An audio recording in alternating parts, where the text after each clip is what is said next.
Welcome to my YouTube channel. আজকে আমরা previous year অর্থাৎ মাধ্যমিকের 2018 সালের যে কোয়েশ্চেনগুলো এসেছিল সেগুলো আমরা সলভ করব। তোমরা থাম্বনেল দেখে অবশ্যই বুঝতে পারছো আজকে আমরা সলভ করব এমসিকিউ, শূন্যস্থান পূরণ এবং সত্য মিথ্যা। আমরা জানি মাধ্যমিকে এমসিকিউ থাকবে 1x6, শূন্যস্থান থাকবে 1x5 এবং সত্য মিথ্যা থাকবে 1x5। তাহলে টোটাল এখান থেকে তোমার থাকবে 16 মার্কের কোয়েশ্চেন। তো দেখা গেছে যে মাধ্যমিকে প্রিভিয়াস ইয়ারের কোশ্চেন কিন্তু বারবার ঘুরে আসে। তাই তোমাদের 2017 থেকে 2023 সাল পর্যন্ত, অর্থাৎ 2017 থেকে 2023 সাল পর্যন্ত যত প্রিভিয়াস ইয়ারের কোশ্চেন আছে সেগুলো কিন্তু তোমাকে ভালো করে সলভ করতে হবে। এই প্রশ্নগুলো তুমি যদি সলভ করতে পারো তাহলে কিন্তু তোমরা এইখানে তোমরা 16তে 16ই কিন্তু পেতে পারো। এছাড়াও তোমার 2 নম্বরের কোয়েশ্চেনগুলো আছে সেগুলো সলভ করলে তুমি সেখান থেকে 80 থেকে 90% কিন্তু কমন পাবেই। তো এইরকম ভিডিও পেতে অবশ্যই তোমরা এই চ্যানেলটিকে সাবস্ক্রাইব করবে এবং যারা এই চ্যানেলে আগে থেকেই যুক্ত আছো তারা এই ভিডিওটাকে একটা লাইক করে দেবে। তো আর দেরি না করে শুরু করা যাক আজকের ভিডিও। প্রথম অঙ্ক যেটা বলছে যে বার্ষিক 10% সরল সুদের হারে এই টাকার 2 মাসের সুদ কত? তাহলে এখান থেকে দেখো আর এর মান বলে দিয়েছে, এখানে দেখো আসল বলে দিয়েছে এবং এখানে দেখো টাইম বলে দিয়েছে এবং আমাকে আয় বের করতে হবে। এখানে দেখো যে টাইমটা, সেই টাইমটা কিন্তু মাসে আছে। তাহলে এইটাকে আমাকে কী করতে হবে? বছর করতে হবে।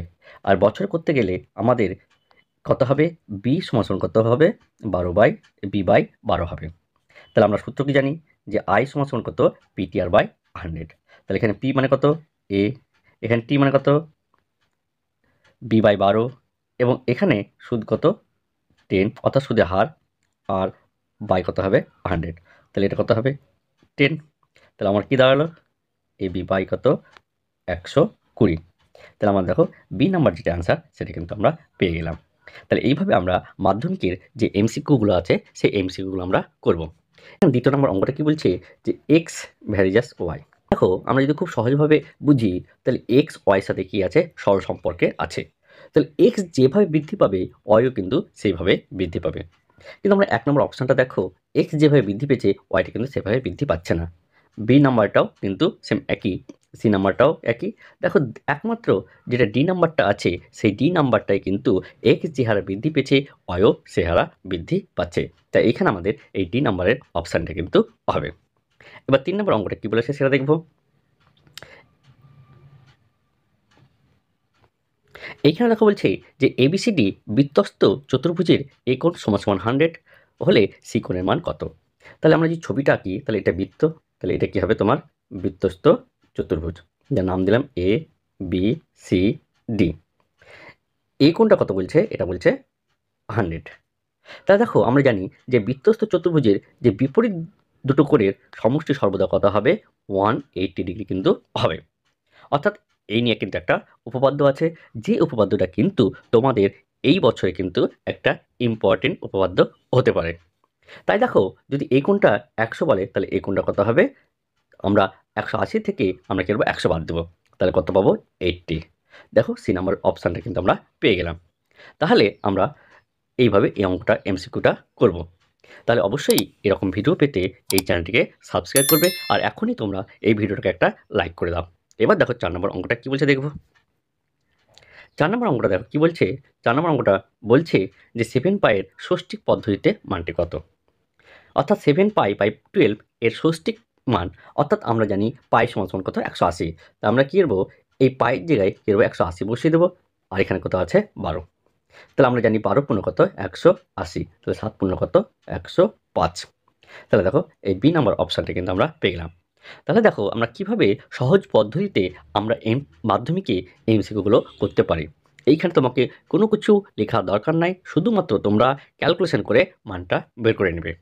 5 নম্বর অঙ্কটা কী বলছে দেখা যায়। 5 নম্বর অঙ্কটা বলছে, এই অঙ্কটা বলছে একটি ঘনকের একটি বাহুর দৈর্ঘ্য এ একক এবং কর্ণের দৈর্ঘ্য ডি একক হলে এ এবং ডি এর মধ্যে সম্পর্ক কী? দেখো আমরা যদি কর্ণের দৈর্ঘ্য বের করতে হয় ঘনকের, তাহলে তার ফর্মুলা কি? কর্ণ ইন্টু অর্থাৎ ডি ইন্টু √3 ইন্টু কী হয়? বাহু। আর এখানে বাহু কত বলেছে? এ বলেছে। তাহলে এটাই হলো কি ডি এবং এর মধ্যে সম্পর্ক। তাহলে এইখানে দেখো আমার যে অপশানটা আছে সেটা কত, এই বি নম্বরের অপশান। তাহলে এটাও দেখো তোমরা খুব মুখে মুখে কিন্তু করে নিতে পারছো। 6 নম্বর অঙ্কটা করব। 6 নম্বর অঙ্কটা কি বলছে যে 6, 7, x, 8, y, 16 সংখ্যাগুলির গড় কত 9। তাহলে গড় বের করতে হলে আমাদের কী করতে হয়, যে এই যে সংখ্যাগুলো আছে এই সংখ্যাগুলো কী করতে হবে, তোমাকে যোগ করতে হবে এবং যতগুলো সংখ্যা আছে সেটা দিয়ে কী করতে হবে, ভাগ করতে হবে। তাহলে এখানে দেখো 6টা সংখ্যা আছে 1, 2, 3, 4, 5, 6 এবং এদের গড় কত বলে দিয়েছে, 9 বলে দিয়েছে। তাহলে দেখো আমরা যদি 6, 7, 8, 16 যোগ করি তাহলে দেখা কত হচ্ছে, 6 আর 7 13, 13 আর 21, 21 আর 16 তার মানে কত, 37। 37 আর 9টা দিক, এই 6টা এর সাথে গুণ হবে 54। তাহলে আমরা বলতে পারি যে x প্লাস ওয়াই 54 মাইনাস কত হবে, এই 37। তাহলে আমরা যদি বাদ দিই তাহলে কত হবে, 7, 1 তার মানে 17। তার মানে এটা আমরা বি নম্বর অপশানটা আমরা ঠিক করতে পারি। তাহলে দেখো এই গেল তোমার কি এমসিকিউ তোমার উত্তর 2018 সালের। এবং দেখো এরকমই 2017 সালের আমরা কিন্তু এমসিকিউ, সত্য মিথ্যা এবং 2 মার্কের যে ভিডিওগুলো এই চ্যানেলে কিন্তু আপলোড করা আছে। তোমরা অবশ্যই ওই ভিডিওগুলো দেখে নিও, অথবা তোমরা এই অবজেক্টিভগুলো নিজে নিজেও কিন্তু প্র্যাকটিস করতে পারো। শূন্যস্থানটা বলছে সেটা কি সরল সুদ থেকে দেওয়া আছে। এখানে কি বলছে দেখো, তোমার সুদের হার বলে দিয়েছে আর%। হারে কোনো মূলধনের n বছরে সুদ কত, PNR/25 হলে মূলধনের পরিমাণ কত। দেখো মূলধনের পরিমাণ অর্থাৎ পি যদি বের করতে বলে তাহলে পি এর ফর্মুলা কত হবে, 100 ইন্টু আই। তাহলে 100 ইন্টু আই, আই মানে কত, PNR কত 25, বাই কত হয় টাইম ইন্টু সুদের হার। তাহলে এখানে টাইম কত বলেছে আর সুদ কত বলেছে, 1/r। তাহলে এই গেল আমার ফর্মুলা। তাহলে এবার দেখো আমাদের এটা NN কেটে গেল আর কেটে গেল, তাহলে কত 4, 25, 100। তাহলে আমার কত দাঁড়ালো, এই 4p। তাহলে আমার যেটা অ্যান্সার হবে সেটা কি, এই 4p কিন্তু অ্যান্সার পেয়ে গেলাম। অর্থাৎ 1 নম্বর যেটা অ্যান্সার সেটা কি 4p। তাহলে 1 নম্বর যে শূন্যস্থান সেটা আমরা করতে পেরেছি। এবার 2 নম্বরটা কি বলছে সেটা দেখব। এবার 2 নম্বরটা যেটা বলছে, এখানে বলছে যে এই যে সমীকরণটা, এই সমীকরণটা দ্বিঘাত কখন হবে না। দেখো আমাদের যে সমীকরণটা আছে a-2 x² plus 3x plus 5 = 0। তাহলে কোনো একটা সমীকরণকে আমরা তখনই দ্বিঘাত বলতে পারবো যখন x² এই যে পদটা, এই পদটা থাকবে। যদি x² পদটাই যদি না থাকে তাহলে সেটাকে আমরা দ্বিঘাত সমীকরণ বলতে পারবো না। তাহলে এটা কখন হবে না, যখন দেখো x² সহগটা কত হবে, 0 হয়ে যাবে। তার মানে আমরা বলতে পারি যে a-2 = যদি 0 হয় তাহলে এটা দ্বিঘাত সমীকরণ থাকবে না। তাহলে a সমান কত, 2। তাহলে এর মান যদি 2 হয় তাহলে এটা কিন্তু আর দ্বিঘাত সমীকরণ হবে না। তাহলে এর মান হবে আমার কত, 2 হলেই আমার কি এই শূন্যস্থান পূরণটা কিন্তু আমার ফিল আপ হয়ে গেল। এবার দেখবো 3 নম্বরের যে অঙ্কটা সেটা কি বলছে। এবার দেখো 3 নম্বরটা বলছে যে ABCD একটা বৃত্তস্থ সামান্তরিক হলে এর মান কত। তাহলে আমরা যদি একটা বৃত্ত আঁকি এবং তার মধ্যে যদি আমরা একটা বৃত্তস্থ চতুর্ভুজ আঁকি, তাহলে এই যে বৃত্তস্থ চতুর্ভুজ বা এখানে বলেছে কি সামান্তরিক, তাহলে এটা কিন্তু সামান্তরিক হয় না। এইটা যেটা হয় অর্থাৎ বৃত্তস্থ সামান্তরিক সর্বদা কী হবে, আয়তক্ষেত্র হবে। এটা তোমাদের কিন্তু একটা প্রয়োগে কিন্তু এটা আছে। তাহলে এইটা যদি আয়তক্ষেত্র হয় তাহলে এর একটা কোণের মান কত হবে, 90। আমরা জানি যে আয়তক্ষেত্রের প্রত্যেকটা কোণের মান কত হয়, 90। তাহলে এই কোণের মান কত হবে, এই 90 ডিগ্রি হবে। তাহলে এই কোণের মান কত হবে, 90। অর্থাৎ 3 নম্বর যে কোশ্চেন তার অ্যান্সারটা হবে কত, 90। এবার দেখা যাক 4 নম্বর অঙ্কটা কী বলছে।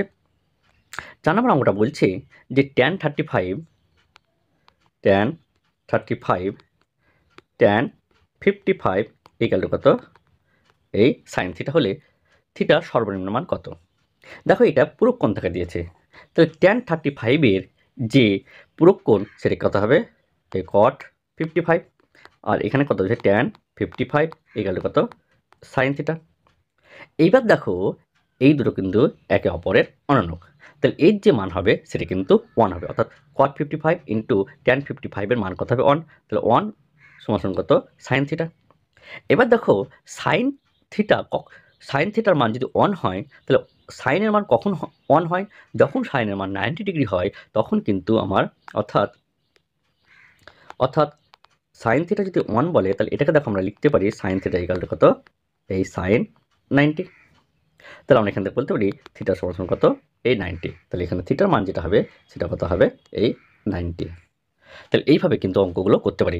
এই অঙ্কটা দেখো 1 অথবা 2 নাম্বারের প্রশ্ন কিন্তু দিতে পারে, অর্থাৎ এই অঙ্কটাকে তোমার কী হলো 2 নাম্বারের মধ্যেও এটা কিন্তু দিয়ে দিতে পারে। তাহলে এই অঙ্কটা তোমরা 2 নাম্বার হলে এইভাবে করবে, আর শূন্যস্থান হলে তোমরা শুধু অ্যান্সারটা বসিয়ে দেবে, তাহলে কিন্তু হবে। 5 নম্বর অঙ্কটা কী বলছে দেখা যাক। 5 নাম্বারটা বলছে যে এক মুখ কাটা একটি পেন্সিল আকারের চোঙ ও কেমন হবে। তাহলে আমরা যদি পেন্সিল আঁকি, একটা যদি কাটা পেন্সিল আঁকি, তাহলে দেখো এইরকম হবে। অর্থাৎ এইখান থেকে এই পোর্শনটা কি চোঙ, আর এই পোর্শনটা দেখো তোমার কেমন হবে, এই শঙ্কু আকৃতির হবে। তাহলে এর একটা মুখ যদি চোঙ হয়, তাহলে কাটা অংশটা তোমার কি হবে, চোঙ। তাই এই 5 নাম্বার যে শূন্যস্থান পূরণ, তার অ্যান্সারটা কি হবে তোমার এই শঙ্কু হবে। তাহলে দেখো আমরা শূন্যস্থানগুলো করলাম। এবার আমরা যেটা করব, দেখো এখানে আরেকটা দেখো এই 6 নম্বরটা কি বলছে, মধ্যগামিতার মাপকগুলি হলো গড়, মধ্যমা, আর এটা কি হবে এই সংখ্যাগুরু। দেখো এখানে তোমাদের বলে রাখি, অভিধায় কিন্তু মধ্যগামিতা হবে, মাপক মধ্যে কিন্তু আসবে না। তাহলে মধ্যগামিতার মাপকগুলো হলো গড়, মধ্যমা এবং কি সংখ্যাগুরু, অভিধায় কিন্তু না। এটা একটু ভালো করে তোমরা মনে রাখবে। এবার দেখো আমরা যেটা করব সেটা হলো কি তোমার সত্য মিথ্যা। দেখো প্রথম যেটা বলছে, নির্দিষ্ট আসলের ওপর সমান হারে সুদ হলে 2 বছরের সরল সুদ চক্রবৃদ্ধি সুদের তুলনায় বেশি। দেখো তোমাদের এখানে বলে রাখি যে 1 বছরের জন্য তোমার কি হয়, সরল সুদ এবং চক্রবৃদ্ধি সুদ কি হয়, সমান হয়। তাছাড়া দেখো চক্রবৃদ্ধি সুদ সবসময় কিন্তু সরল সুদ অপেক্ষা কিন্তু বেশি হবে। কেন? চক্রবৃদ্ধি সুদ কি তোমার প্রথম বছর থেকে দ্বিতীয় বছর যখন যাব, তখন কি হবে, আসলের উপর সুদ দিবে এবং কি সুদের উপরও সুদ দিবে। তাই এই ক্ষেত্রে দেখো তুমি আসলের উপর সুদ পেয়েছো এবং সুদের উপরও সুদ পাচ্ছ। তাহলে এইখানে দেখো সরল সুদ অপেক্ষা চক্রবৃদ্ধি সুদ সবসময় কি হবে, বেশি হবে। তাই 1 নম্বরের যেটা অপশান, যে 1 নম্বরের যেটা উত্তর, সেটা কি হবে, মিথ্যা। তাহলে এটা আমরা কি বলতে পারি, মিথ্যা বলতে পারি। কারণ এখানে তোমাদের কি বলেছে, এখানে তোমাদের বলেছে যে সরল সুদ বেশি, কিন্তু সরল সুদ বেশি হবে না। কোশ্চেনটা কি বলছে দেখো, x cube y x square y x y cube. তাহলে এরা বলছে ক্রমিক সমানুপাতি হবে কি হবে না, আমাকে চেক করে নিতে হবে। দেখো যদি প্রান্তদ্বয়ের পদের গুণফল যদি মধ্যপদের বর্গের সঙ্গে যদি সমান হয়, তাহলে তারা কি হবে, ক্রমিক সমানুপাতি হবে, তাছাড়া ক্রমিক সমানুপাতি হবে না। তাহলে আমরা যদি প্রান্ত যে দুটো পদ আছে তাদের যদি গুণ করি, তাহলে এই গুণফলটা কত হবে দেখা যাক। তাহলে এখানে কত, x to the power 4 y to the power 4, আর মধ্যপদের যে বর্গ করি, তাহলে সেটা কত হবে দেখো, x4 এবং কত y4। তাহলে দেখো এই মানের সাথে এই মান কি হচ্ছে, ইকুয়াল হয়েছে। যদি ইকুয়াল হয় তাহলে তারা ক্রমিক সমানুপাতি হবে, আর যদি ইকুয়াল যদি না হতো তাহলে ক্রমিক সমানুপাতি হতো না। তাহলে এটা আমাদের অ্যান্সার যেটা কি হবে, সেটা কি হবে, সত্য কিন্তু হলো। তাহলে 2 নম্বর সত্য মিথ্যা হলো। এবার 3 নম্বরটা কী বলছে সেটা আমরা দেখব। এবার দেখো 3 নম্বরটা যেটা বলছে যে অর্ধবৃত্তস্থ অপেক্ষা ক্ষুদ্রতর বৃত্তাংশ কোণ কী হবে, স্থূলকোণ, এটা কী হবে, সত্য। এবার দেখো 4 নম্বর যেটা বলছে সেটা আমরা কি বলছে দেখা যাক। এখানে বলছে দেখো যে sec square 27 degree minus cot square 63 degree, এর মান কত হবে, 1। দেখো আমরা জানি পুরক্ষণে যদি সাইনের পুরক্ষণ কত হবে, কস, ট্যানের কী হবে, কট, আর সেকের কী হবে, কোসেক। তাহলে এইটাকে যদি আমরা চেঞ্জ করি, তাহলে এটা কত হবে, যে কোসেক 63 মাইনাস কট স্কোয়ার 63। দেখো এটা নিয়ে কিন্তু একটা ফর্মুলা আছে, যে cosec square theta minus cot square theta, এর মান কি হয়, সর্বদা 1 হবে। তাহলে এই যে মানটা আছে, এর সরলতম মান কত হবে, 1ই হবে। তাহলে এটা আমরা বলতে পারি কি, এটা তোমার কি হবে, এটা সত্য হবে। 5 নম্বরটা কি বলছে দেখো, যে একটি গোলকের ব্যাসার্ধ দ্বিগুণ হলে গোলকের আয়তন প্রথম গোলকের আয়তনের দ্বিগুণ হবে। তাহলে দেখো আমরা গোলকের আয়তনের ফর্মুলা কি জানি, 4/3 পাই আর কিউব। এখন ব্যাসার্ধ কত হয়ে গেছে, 2r।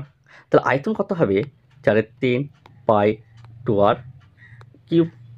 তাহলে এটা কত হবে, 4/3 পাই 8 আর কিউব। তাহলে এটা যদি আমরা একটু লিখি, তাহলে 8 ইন্টু কী হবে, 4/3 পাই আর কিউব। দেখো এই যে পোর্শনটা, এই পোর্শনে দেখো পূর্বের আয়তন, আর এখন কত হয়েছে, 8 গুণ হয়ে গেছে। তাহলে পূর্বের যে গোলকের আয়তন, তার থেকে এখন যে গোলকটা পেলাম তার কী হবে, 8 গুণ। তাহলে এখানে কিন্তু আমার দেওয়া আছে কত, দ্বিগুণ। তাহলে এটা তোমার অ্যান্সারটা কী হবে, এটা তোমার মিথ্যা হবে।